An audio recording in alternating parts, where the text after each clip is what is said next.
BSc six semester में जो zoology का पेपर सेकंड है उसका यूनिट 8 का मैं 50 इंपॉर्टेंट क्वेश्चन लेकर आया हूं। तो चलिए स्टार्ट करते हैं। तो आज का पहला क्वेश्चन है, भारत में संरक्षित क्षेत्र का मुख्य उद्देश्य क्या होता है? तो इसका राइट ऑप्शन नंबर बी है, जैव विविधता का संरक्षण करना। तो चलते हैं नेक्स्ट क्वेश्चन की तरफ। नेक्स्ट क्वेश्चन मेरा है क्वेश्चन नंबर 2, निम्नलिखित में से कौन सा संरक्षित क्षेत्र का प्रकार नहीं है? तो इसका जो राइट ऑप्शन नंबर डी हो जाएगा। चलते हैं नेक्स्ट क्वेश्चन की तरफ। एक्सप्लेन भी किया गया है तो पढ़ लीजिएगा। तो नेक्स्ट क्वेश्चन कह रहा है कि राष्ट्रीय उद्यान में कौन सी गतिविधि निषिद्ध होती है? तो इसका राइट ऑप्शन नंबर बी है, शिकार और चराई, हंटिंग और ग्रेजिंग करना एकदम प्रतिबंधित होता है। तो यहाँ पर एक्सप्लेन है, पढ़िए। तो चलते हैं क्वेश्चन नंबर 4 की, भारत का पहला राष्ट्रीय उद्यान कौन सा है? तो इसका जो राइट ऑप्शन नंबर है जिम कॉर्बेट है, जो कि उत्तराखंड में है। तो पढ़ लीजिएगा, एक्सप्लेन किया गया है। तो चलते हैं क्वेश्चन नंबर 5 की तरफ। क्वेश्चन नंबर 5 कह रहा है कि प्रोजेक्ट टाइगर की शुरुआत कब हुई थी? तो इसका राइट ऑप्शन नंबर बी हो जाएगा, 1973 में। यहाँ पर एक्सप्लेन किया गया है, तो पढ़ लीजिएगा। तो क्वेश्चन नंबर चलते हैं 6 की तरफ, इनमें से कौन सा टाइगर रिजर्व है? तो इसका जो राइट ऑप्शन नंबर है बांधवगढ़, चलते हैं, जो कि मध्य प्रदेश में है। तो चलते हैं नेक्स्ट क्वेश्चन की तरफ, पढ़िएगा। तो क्वेश्चन नंबर 7 कह रहा है कि सामुदायिक आरक्षित क्षेत्रों का प्रतिबंधन कौन करता है? तो इसका जो राइट ऑप्शन नंबर है बी है, स्थानीय समुदाय के लोग, लोकल कम्युनिटी के लोग करते हैं। तो पढ़ लीजिए। क्वेश्चन नंबर 8 कह रहा है कि टाइगर रिजर्व को सबसे बड़ा खतरा किससे होता है? तो सबसे बड़ा खतरा जो होता है, राइट ऑप्शन नंबर बी है, शिकार और मानवीय हस्तक्षेप से। तो क्वेश्चन नंबर 9 की तरफ आ गए हैं, कौन सा क्षेत्र मैंग्रोव और बाघ दोनों के लिए प्रसिद्ध है? तो इसका जो राइट ऑप्शन नंबर है बी है, सुंदरवन। तो चलते हैं क्वेश्चन नंबर 10 की तरफ। क्वेश्चन नंबर 10 कह रहा है कि बफर जोन का उद्देश्य क्या होता है? तो इसका उद्देश्य होता है, राइट ऑप्शन नंबर बी है, नियंत्रित और मानवीय गतिविधि। तो चलते हैं क्वेश्चन नंबर नेक्स्ट की तरफ। क्वेश्चन नंबर नेक्स्ट में कह रहा है कि भारत में टाइगर रिजर्व की जो निगरानी देख रेख कौन करता है? तो इसका राइट ऑप्शन नंबर बी है, राष्ट्रीय बाघ संरक्षण प्राधिकरण, national tiger conservation authority, NTCA. याद रखिएगा, आगे आएगा क्वेश्चन। तो चलते हैं क्वेश्चन नंबर 12 की तरफ। इसमें कहा गया है कि किस प्रकार के संरक्षित क्षेत्र में स्थानीय लोगों का अधिकार मिलता है? तो इसका जो राइट ऑप्शन नंबर बी है, अभ्यारण्य हैं। चलते हैं नेक्स्ट क्वेश्चन की तरफ। बायोस्फीयर रिजर्व का मुख्य उद्देश्य क्या होता है? तो जो इसका राइट ऑप्शन नंबर बी है, रिसर्च, एजुकेशन एंड कंजर्वेशन। तो चलते हैं नेक्स्ट क्वेश्चन की तरफ। नेक्स्ट क्वेश्चन कह रहा है कि प्रोजेक्ट एलिफेंट की शुरुआत कब हुई थी? तो इसका राइट ऑप्शन नंबर बी है, 1992 में हुई थी। तो चलते हैं क्वेश्चन नंबर 15 की तरफ। 15 में कहा गया है गिर राष्ट्रीय उद्यान किस जानवर के लिए प्रसिद्ध है? तो इसका राइट ऑप्शन नंबर बी है, एशियाई शेर के लिए। क्वेश्चन नंबर, जो कि गुजरात में है। क्वेश्चन नंबर 16 कह रहा है कि किस प्रकार के संरक्षित क्षेत्र में पूर्ण सुरक्षा होती है और किसी भी मानवीय गतिविधि की अनुमति नहीं होती है? तो इसका राइट ऑप्शन नंबर बी है, राष्ट्रीय उद्यान, नेशनल पार्क। क्वेश्चन नंबर आगे 17 की तरफ। क्वेश्चन नंबर 17 कह रहा है कि भारत में सबसे अधिक टाइगर रिजर्व किस राज्य में है? तो इसका right option number Madhya Pradesh हो जाएगा। चलते हैं क्वेश्चन नंबर 18 की तरफ। क्वेश्चन नंबर 18 में बोला गया है कि सामुदायिक संरक्षित क्षेत्र का उद्देश्य क्या होता है? तो स्थानीय समुदाय की भागीदारी से संरक्षण करना। तो चलते हैं नेक्स्ट क्वेश्चन नंबर नेक्स्ट में है प्रोजेक्ट टाइगर। प्रोजेक्ट टाइगर, पहले इसे सिलेक्ट कर लेते हैं सही से।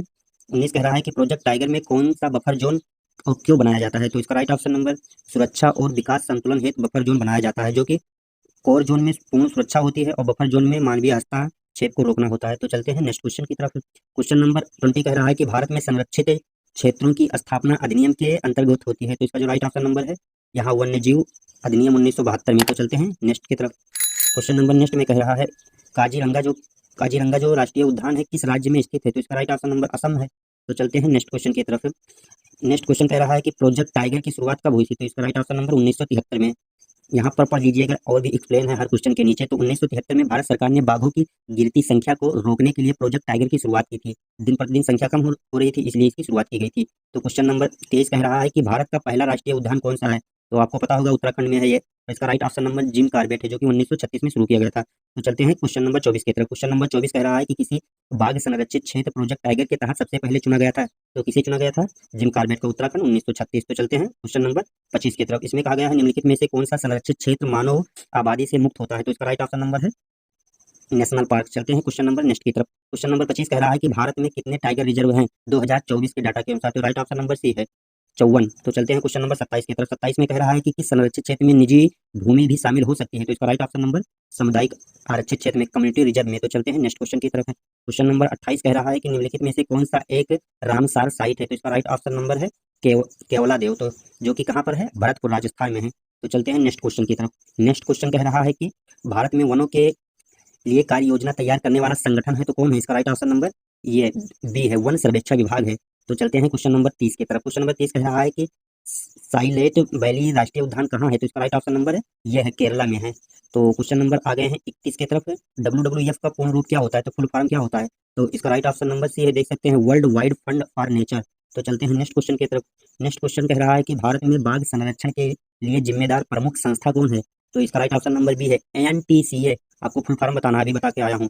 ये यहाँ पर एक्सप्लेन में लिखा हुआ है। चलते हैं नेक्स्ट क्वेश्चन की तरफ। नेक्स्ट क्वेश्चन कह रहा है कि अभ्यारण्य और राष्ट्रीय उद्यान में मुख्य अंतर होता है। तो राइट ऑप्शन नंबर यहाँ पर देख सकते हैं, राष्ट्रीय उद्यान में मानव गतिविधि प्रतिबंधित होती है, रोक होती है। क्वेश्चन नंबर 34 कह रहा है कि निम्नलिखित में से कौन एक जैव मंडल आरक्षित है, बायोस्फीयर रिजर्व है। तो सुंदरवन, जो सुंदरवन कहाँ है, जो कि वेस्ट बंगाल में है। तो चलते हैं क्वेश्चन नंबर 35 की तरफ। क्वेश्चन नंबर 35 कह रहा है कि बाघों की गणना किस विधि से की जाती है। तो कैमरा ट्रैपिंग के द्वारा जो बाघों की गणना की जाती है। क्वेश्चन नंबर चलते हैं 36 की तरफ। क्वेश्चन नंबर 36 कह रहा है कि निम्नलिखित में से कौन सा एक वन्य जीव संरक्षण अधिनियम है। तो राइट ऑप्शन नंबर यहाँ पर देख सकते हैं, जीव संरक्षण अधिनियम 1972। क्वेश्चन नंबर चलते हैं 37 की तरफ। क्वेश्चन नंबर 37 में कहा गया है निम्नलिखित में से कौन सी प्रजाति केवल भारत में पाई जाती है। तो इसका राइट ऑप्शन नंबर सी है, गंगा डॉल्फिन, जो कि ब्रह्मपुत्र नदी में पाई जाती है। तो क्वेश्चन नंबर चलते हैं 38 की तरफ। क्वेश्चन नंबर 38 में कहा गया है कि वन्य जीव सप्ताह भारत में कब मनाया जाता है। तो 1 अक्टूबर से लेकर 7 अक्टूबर तक मनाया जाता है। इसका राइट ऑप्शन है। चलते हैं क्वेश्चन नंबर नेक्स्ट की तरफ। क्वेश्चन नंबर नेक्स्ट में कहा गया है कि निम्नलिखित में से कौन सी योजना बाघों के अलावा अन्य प्रजातियों का संरक्षण करती है। तो इसका राइट ऑप्शन नंबर बी है, प्रोजेक्ट एलिफेंट है। इसे कब लॉन्च किया गया था, आपको कमेंट करना है। जो मैं अभी पीछे क्वेश्चन में आया था, वन्य जीव अपराध नियंत्रण ब्यूरो का कार्य क्या होता है। तो राइट ऑप्शन नंबर बी है, वन्य जीवों की तस्करी को रोकना। तो चलते हैं क्वेश्चन नंबर 41 की तरफ। इसमें कहा गया है कि भारत का पहला राष्ट्रीय उद्यान कौन सा है। तो ये बहुत इंपॉर्टेंट है, बार बार आ गया है, जिम कॉर्बेट राष्ट्रीय उद्यान, जो कि उत्तराखंड में 1936 में बनाया गया था। तो चलते हैं क्वेश्चन नंबर 42 की तरफ। क्वेश्चन नंबर 42 कह रहा है कि कौन सा राष्ट्रीय उद्यान केवल एशियाई शेरों के लिए प्रसिद्ध है। तो इसका राइट ऑप्शन नंबर बी है, गिर राष्ट्रीय उद्यान। चलते हैं नेक्स्ट क्वेश्चन की तरफ। गिर राष्ट्रीय उद्यान कहाँ पर है, तो यहाँ पर पढ़िए कहाँ है, गुजरात में है। तो चलते हैं क्वेश्चन नंबर 43 की तरफ। इसमें कहा गया है भारत परियोजना प्रोजेक्ट किस वर्ष से शुरू की गई थी। तो इसका राइट ऑप्शन नंबर 1973 में। चलते हैं क्वेश्चन नंबर 44 की तरफ। 44 कह रहा है कि भारत में कितने टाइगर रिजर्व हैं 2023 तक। इससे पहले मैं क्वेश्चन पूछा था 2024 तक। तो इसका राइट ऑप्शन नंबर सी है, 53। तो चलते हैं 45 क्वेश्चन की देख लेते हैं। काजीरंगा राष्ट्रीय उद्यान किस जानवर के लिए प्रसिद्ध है। तो इसका एक सिंह गैंडा के लिए। इसका राइट ऑप्शन नंबर सी है, पढ़ लीजिएगा काजीरंगा कहाँ है, तो असम में है। तो क्वेश्चन नंबर 40 कह रहा है कि सामुदायिक रिजर्व का मुख्य उद्देश्य क्या होता है। तो इसका जो राइट ऑप्शन नंबर सी है, तो पढ़िएगा। तो चलते हैं क्वेश्चन नंबर 47 की तरफ। क्वेश्चन नंबर 47 कह रहा है कि निम्नलिखित में से वन्य जीव की संरक्षित क्षेत्र नहीं है। तो इसका जो राइट ऑप्शन नंबर सी हो जाएगा, नगर निगम पार्क। तो चलते हैं क्वेश्चन नंबर नेक्स्ट की तरफ। क्वेश्चन नंबर नेक्स्ट कह रहा है कि वनों की कटाई का वन्य जीव पर क्या प्रभाव पड़ता है। तो क्या प्रभाव पड़ेगा। तो राइट ऑप्शन नंबर सी है, आवास का नुकसान हो जाएगा। जब जंगल खत्म हो जाएगा तो वन्य जीव कहाँ जाएंगे। तो क्वेश्चन नंबर 49 कह रहा है कि भारत में किस जीव को राष्ट्रीय पक्षी घोषित किया गया है। तो इसका जो राइट ऑप्शन नंबर है, बच्चे को पता होगा। तो क्वेश्चन नंबर 50 कह रहा है कि कौन सी संस्था है जो IUCN की रेड लिस्ट तैयार करता है। तो इसका राइट ऑप्शन नंबर सी है। तो यहाँ पर इसका फुल फॉर्म लिखा हुआ है, international union for conservation of nature red list तैयार करता है, जिसमें इंडेंजर स्पीशीज का डेटा रखा जाता है। इंडेंजर से जो खतरे में है, दिन प्रतिदिन कम होते जा रहे हैं, उनकी रेड लिस्ट तैयार की जाती है। रेड लिस्ट का मतलब है जो दिन प्रतिदिन जिन एनिमल्स की संख्या घट रही है, उनकी संख्या तैयार करके रेड लिस्ट में शामिल किया जाता है। तो thanks for watching my video. तो प्लीज़ लाइक शेयर सब्सक्राइब जरूर करना। मैं वीडियो में कहीं बीच में नहीं बोलता हूँ क्योंकि टाइम ज़्यादा लगेगा। तो लाइक शेयर सब्सक्राइब जरूर करना। Thanks for watching my video.